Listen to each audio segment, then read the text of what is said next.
Okay जी, thermochemistry का chapter हम start कर रहे हैं।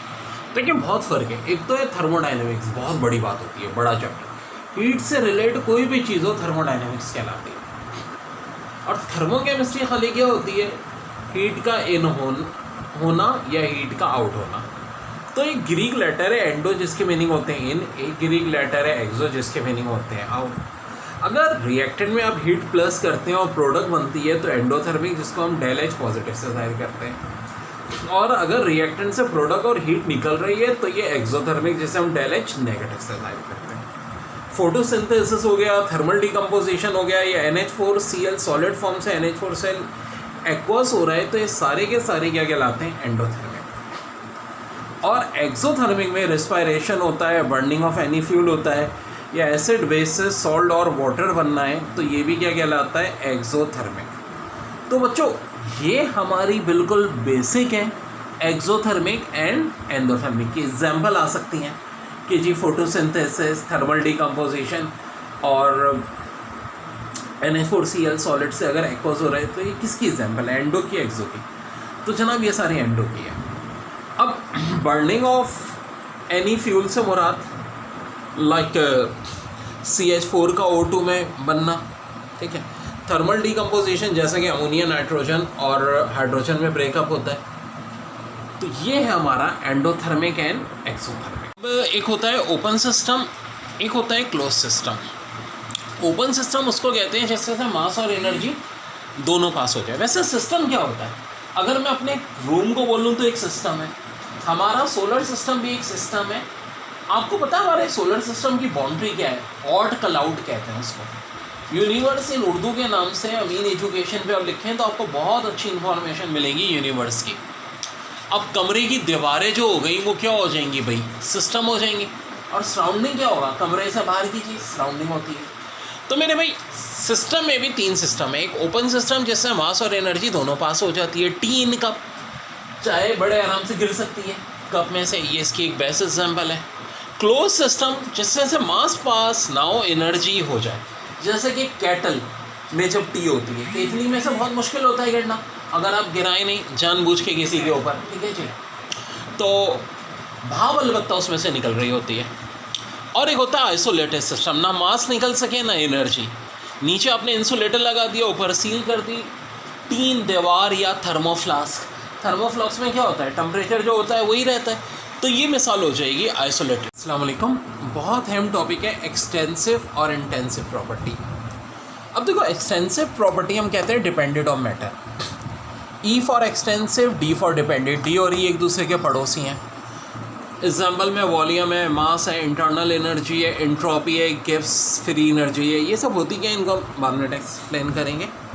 और इंटेंसिव प्रॉपर्टी नॉट डिपेंडेंट या इंडिपेंडेंट। देखो IN से इंटेंसिव की स्पेलिंग है और IN से इंडिपेंडेंट की है। मैटर है, प्रेशर है, डेंसिटी है, विस्कोसिटी है, कंसंट्रेशन है, मेल्टिंग पॉइंट है, बॉइलिंग पॉइंट है। इसमें से सवाल बड़ा आसान होता है। एग्जाम में पूछते हैं कि भाई इनमें से एक्सटेंसिव प्रॉपर्टी कौन सी है, इनमें से इंटेंसिव कौन सी है। ये जो एनर्जीज आ रही हैं, internal energy, entropy, Gibbs free energy और मास वॉल्यूम, तो आसान है, ये बस ध्यान में रख लो कि ये डिपेंडेंट है। बाकी फिर ज़ाहिर है इंटेंसिव है, ठीक है जी।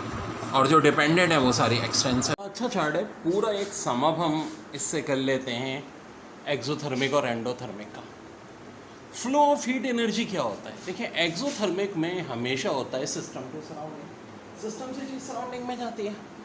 और एंडोथर्मिक में सराउंडिंग टू सिस्टम। ये MCQs आ जाती है बस वक्त। टेम्परेचर ऑफ सराउंडिंग क्या होता है भाई? एक्सोथर्मिक में इंक्रीज, एंडोथर्मिक में डिक्रीज। बहुत इंपॉर्टेंट MCQs। ऐसा आएगा सवाल कि जी टेम्परेचर ऑफ सराउंडिंग कहाँ इंक्रीज होता है? एक्सोथर्मिक में, एंडोथर्मिक में। एक्सोथर्मिक का इंक्रीज होता है, एंडोथर्मिक का डिक्रीज, इस तरह ऑप्शन देंगे। तो जी एक्सोथर्मिक का इंक्रीज होता है, एंडोथर्मिक का डिक्रीज होता है। और टेम्परेचर ऑफ सिस्टम ये अब उल्टा होता है, एक्सोथर्मिक का डिक्रीज और एंडोथर्मिक का इंक्रीज। ऑसम MCQs बच्चों। फिर एनर्जी ऑफ प्रोडक्ट, हाँ जी, एक्सोथर्मिक की लो, एंडोथर्मिक की high. Energy of reactant, exothermic की हाई, एंडोथर्मिक की low. Strength of bond in product, जी एक्सोथर्मिक की स्ट्रॉन्ग, एंडोथर्मिक की वीक।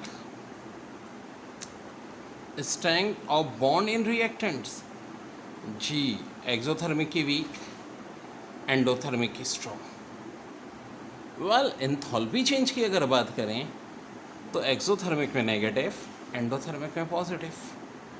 अब देखें एग्जांपल्स, ये जो रेस्पायरेशन का प्रोसेस होता है, देखिए एक तो ये कार्बन और O2 बन रहे हैं, CO2 एक्सोथर्मिक।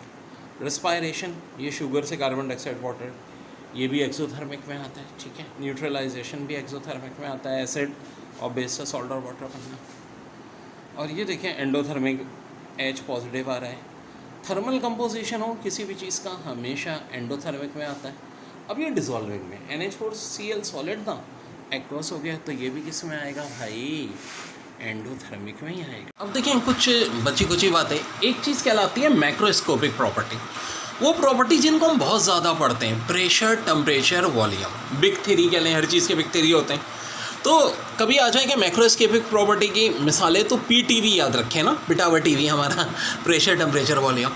और छोटी छोटी बातें, आइसोथर्मल प्रेशर, टेम्परेचर कांस्टेंट। अब देखो आइसोबैरिक, आइसोकोरिक में बच्चे परेशान हो जाते हैं। तो आइसोबैरिक की स्पेलिंग में देखो B आता है और यहाँ पे P आता है, B और P भाई भाई, तो प्रेशर आइसोबैरिक हो जाएगा। तो जो बचा आइसोकोरिक वो वॉल्यूम हो गया, और एडियाबैटिक Q हो जाएगा, ठीक है बच्चों। अब कल इंशाल्लाह बहुत इंपॉर्टेंट टॉपिक कराना है, हेसेस लॉ, उसकी शॉर्ट ट्रिक भी बहुत है। और ज़ाहिर है मैंने कल के लेक्चर सेंड कर दिए, परसों के भी कर देता हूँ, वो आप टेंशन ना लें। एक इम्पॉर्टेंट बात ये कि कल इंशाल्लाह चैप्टर 1 फर्स्ट ईयर केमिस्ट्री की भी मैं आपको टेस्ट मॉर्निंग में इंशाल्लाह सेंड कर दूँगा और उसका सोल्यूशन भी डाल देंगे, ठीक है। इसी तरह डेरिवेटिव का टेस्ट और सोल्यूशन भी। कभी लाइट का प्रॉब्लम हो जाता है तो बच्चों फिर ज़ाहिर आगे पीछे भी हो जाता है स्केचुअल, वो आप टेंशन ना लो, इसमें ये तो फ़ायदा है कि आपके पास रहेंगी चीज़। कल का स्केचुअल 3 से 4 इंशाल्लाह इंग्लिश, 4 से 6 डेरिवेटिव इंटीग्रेशन की एप्लीकेशन मैथ्स वालों के लिए, और 6 से 8 वेक्टर। जनाब वेक्टर फिज़िक्स और मैथ्स दोनों के लिहाज से बड़ा इंपॉर्टेंट है। और इंशाल्लाह 8 से 8:15, 8:20 जो हेसेस लॉ बचा हुआ टॉपिक है वो इंशाल्लाह हम कवर करा देंगे।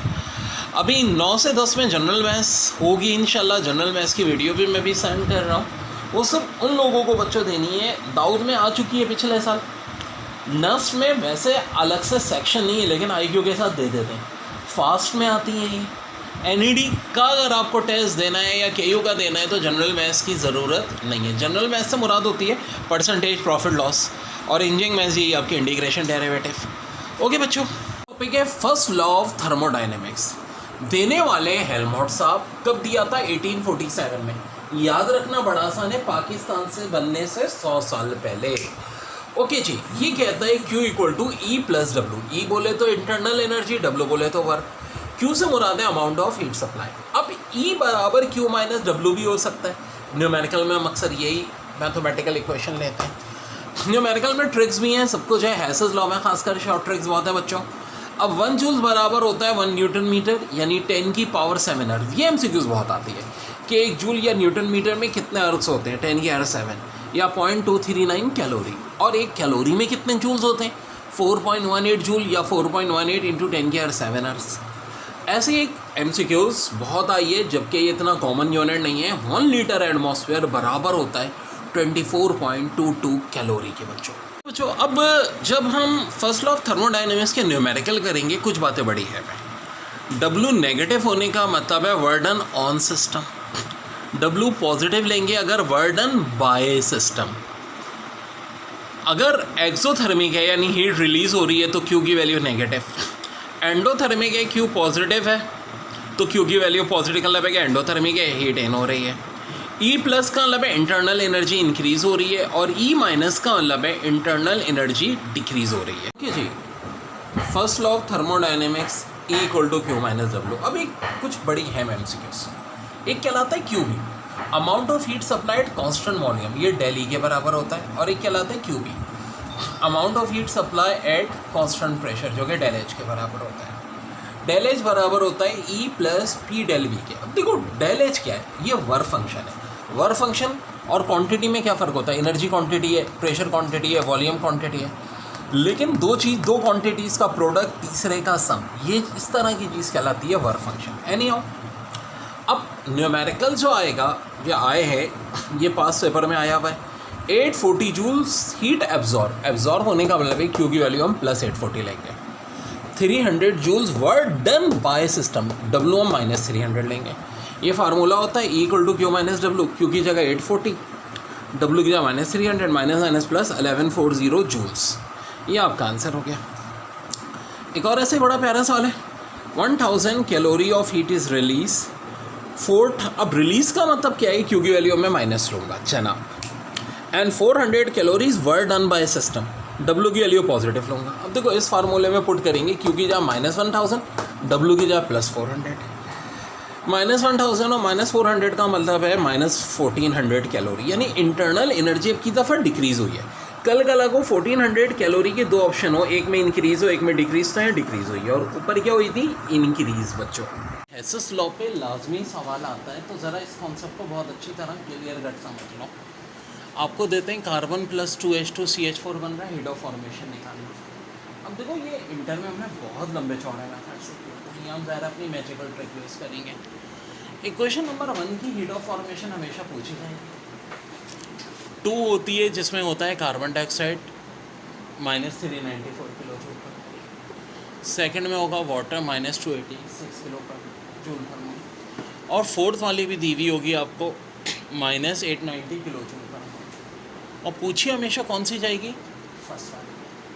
सो डियर, अब ओरिजिनल मेथड में हमें नहीं जाना, सब बात हम अपनी मैजिकल ट्रिक लगाएंगे। अब इसकी क्या मैजिकल ट्रिक होती है, हमेशा इक्वेशन 4 को घूर के देखो, कितने वाटर हैं, 2 वाटर हैं, तो वाटर की वैल्यू जो -286 होती है, इसको मल्टीप्लाई कर दो 2 से। भाई 2 से क्यों किया, जो फोर्थ इक्वेशन है, फोर्थ वाली इक्वेशन देखो, सेकंड थर्ड तो कार्बन डाइऑक्साइड वाटर वाली होगी, फोर्थ जिसमें कार्बन डाइऑक्साइड वाटर दोनों दिया हुआ होगा और इसकी हीट ऑफ फॉर्मेशन भी दी हुई होगी, तो वाटर चूँकि 2 हैं इसलिए मैं 2 से मल्टीप्लाई कर रहा हूँ, 3 होते 3 से करूँगा, 1 होगा 1 से करूँगा। अब ज़रा कार्बन डाइऑक्साइड और से देखो कितनी है, 1, तो कार्बन डाइऑक्साइड की वैल्यू को मैं मल्टीप्लाई करूँगा 1 से। अच्छा ये तो -394 ही रहेगी, -286 को 2 से करा -572, या अब ये किसकी वैल्यू आ गई, 2 और 3 की। मेरी मैजिकल ट्रिक में करता ये हूँ मैं कि 2 की वैल्यू और 3 की वैल्यू प्लस करता हूँ, ये मेरे पास बनती है 5 की वैल्यू, इसमें से जैसे 4 की वैल्यू माइनस करता हूँ 1 की वैल्यू आ जाती है। ये सारी बैलेंसिंग करने की आपको ज़रूरत ही नहीं होती, जो हमारे 7-8 मिनट लगते हैं ज़्यादा नहीं होते, ये तो मैं समझा भी रहा हूँ, नहीं तो कुछ भी टाइम नहीं लगेगा। सो भाई इन दोनों को जब हम एडअप कर लेंगे, ठीक है, ये आ गई -966, -966 में से क्या माइनस कर दूंगा, 890। हेसस लॉ के न्यूमेरिकल के लिए पहले तो एक तरीका समझ लो, 4 इक्वेशन दी हुई होती हैं और पहली वाली इक्वेशन ये हीट ऑफ फॉर्मेशन पूछता है, सेकेंड और थर्ड इक्वेशन में 2 बड़े अहम फैक्टर हैं, कार्बन डाइऑक्साइड और वाटर यानी मम्मा मानी, और फोर्थ इक्वेशन वो होगी जिसमें मम्मा मानी यानी वाटर और कार्बन डाइऑक्साइड दोनों। सो इंटर का तो हमारा एक बड़ा लंबा चौड़ा मेथड था भाई, ज़ाहिर है उस पर हमें फोकस नहीं करना, हमें अपनी ट्रिक लगानी है। उस ट्रिक में सबसे पहले मैं कार्बन डाइऑक्साइड की तादाद देखता हूँ और वाटर की तादाद देखता हूँ, कितने कार्बन डाइऑक्साइड, 2 मोल्स, तो कार्बन डाइऑक्साइड की जो वैल्यू है उसको मल्टीप्लाई मैं किससे कर दूंगा, 2 से। वाटर भी कितने हैं भाई, 2 हैं, तो 286 को भी मल्टीप्लाई किससे कर दूंगा, 2 से कर दूंगा, और जो दोनों रिजल्ट आएंगे उनको ऐड कर दूंगा।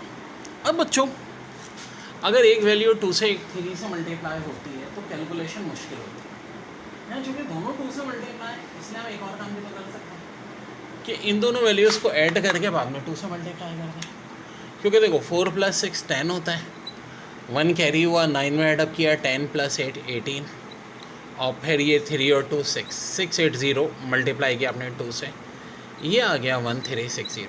अब ये 1360 क्या है बता, हमने ये किया बच्चों के जो सेकंड और थर्ड इक्वेशंस होंगी, या देखो हमेशा सेकंड और थर्ड इक्वेशन, इनसे मिला के मैं एक नई इक्वेशन बनाता हूँ, इक्वेशन नंबर 5। इंटर में तो पूरा बना देते हैं, नहीं बस 5 की हमने डायरेक्ट वैल्यू निकाल ली, कितनी आ गई, 1360। इसमें से डायरेक्टली मैं क्या करूँगा, 4 की वैल्यू माइनस कर लूँगा और मेरे पास किसकी वैल्यू आ जाएगी, 1। अब गौर से देखो कितनी आई है वैल्यू, 1360। इस 1360 में से मैं क्या माइनस कर दूँगा, 870।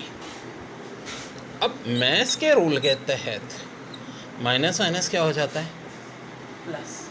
जी बच्चों, दोबारा इस बात को समझ लो कि कार्बन डाइऑक्साइड के मोल्स फाइनल इक्वेशन में कितने दिए हैं, 2। तो -394 को मैं 2 से मल्टीप्लाई करूँगा, जिससे आ जाएगा -788। और वाटर के 3 मोल दिए हैं, तो -286 वाटर की हीट ऑफ फॉर्मेशन होती है।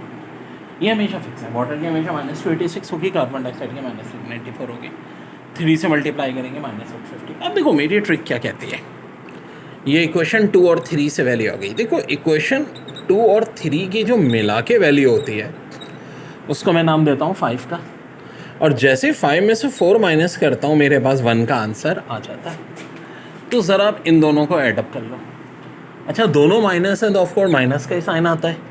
8 + 8 16, 6 लिख के 1 कैरी करो, 14 और 1 कैरी करो, तो ये हमारे पास कुछ ऐसी सिचुएशन आ जाएगी, -1646। अब इसमें से मैं क्या सब्ट्रैक्ट करूँगा, इक्वेशन 4 की वैल्यू जो मेरे पास कितनी है, -1560।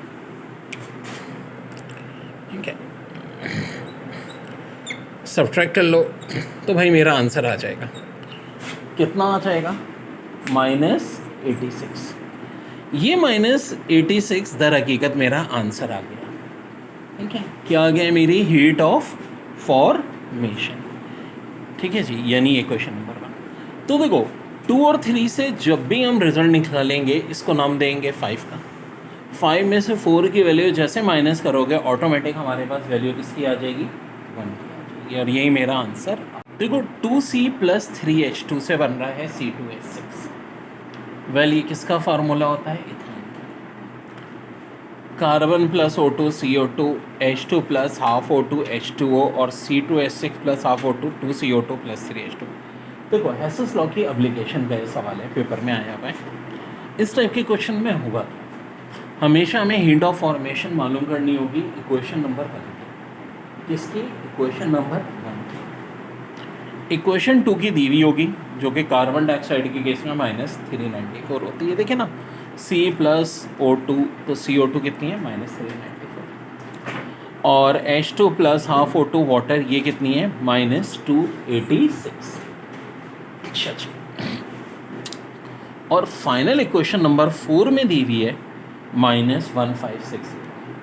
अब जब हम इनको फर्स्ट ईयर में करते थे बड़े लंबे चौड़े मेथड से करते थे, लेकिन नारायण ट्रिक से, मेरी मैजिकल ट्रिक से होती है। एक चीज़ ध्यान में रखो कि हमेशा चाहिए किसकी होगी, इक्वेशन नंबर 1 की। इक्वेशन 2 कार्बन डाइऑक्साइड की -394 दी हुई है, वाटर की -286 दी है। हम हमेशा इस पे गौर करेंगे इक्वेशन नंबर 4 में कितनी कार्बन डाइऑक्साइड है और कितने वाटर है। कार्बन डाइऑक्साइड कितनी है, 2 है, तो जो कार्बन डाइऑक्साइड की वैल्यू है -394, इसको 2 से मल्टीप्लाई कर देंगे। और वाटर कितने, 3, तो वाटर -286 की वैल्यू को मैं मल्टीप्लाई कर दूंगा 3 से। 3 से क्यों कर रहा हूँ, क्योंकि 3 वाटर है। 2 से क्या कर रहा हूँ, क्योंकि 2 वाटर है। सो पहले इतना काम कीजिए, -394 को, यहाँ 2 CO2 हैं, 2 से मल्टीप्लाई कर दीजिए, -788, और -286 को 3 से मल्टीप्लाई कर दीजिए, -858। ये मेरे पास आ गई 2 और 3 की नई